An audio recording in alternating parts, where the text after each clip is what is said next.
Welcome to the Art of Coaching Institute. I am a consultant, a coach. In 1 week, my next book is due to my publisher. I do workshops like this here and around the country. My work is about every child gets whatever he or she needs every day.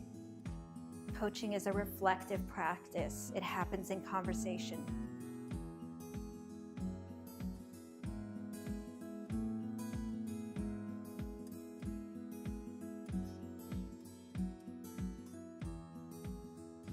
I really want coaching conversations to feel like we're sitting on the same side of the table. As soon as there's a feeling of either debate or argument or something adversarial, if it's a coaching conversation, it's over at that point. And this is basically what we're going to spend the next day and a half practicing. Listening first, thinking, responding. Let's hear a little bit from you about what came up in your conversation. Yes. These are really important to you for at your core. The learners need to own the direction that the conversation is going in.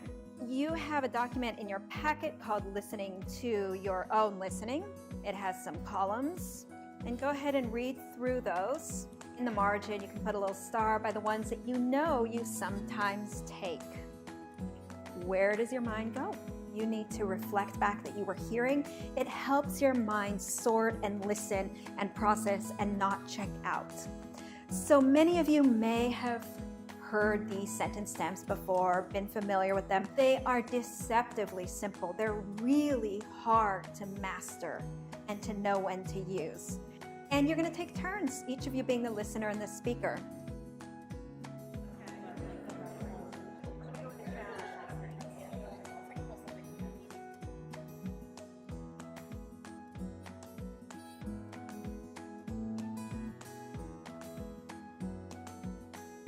We're going to start exploring a couple of tools for step 2, where you think about, you analyze what you've heard before you respond.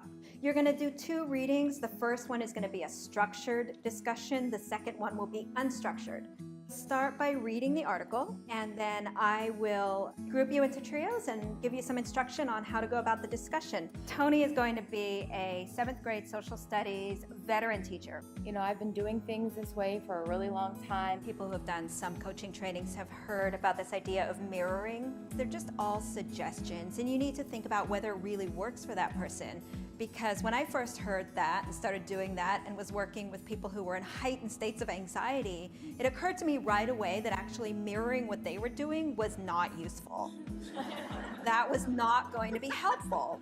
I want to help someone think through all the whys, all the possibilities, so that when I'm not in the room, she can make the decisions herself.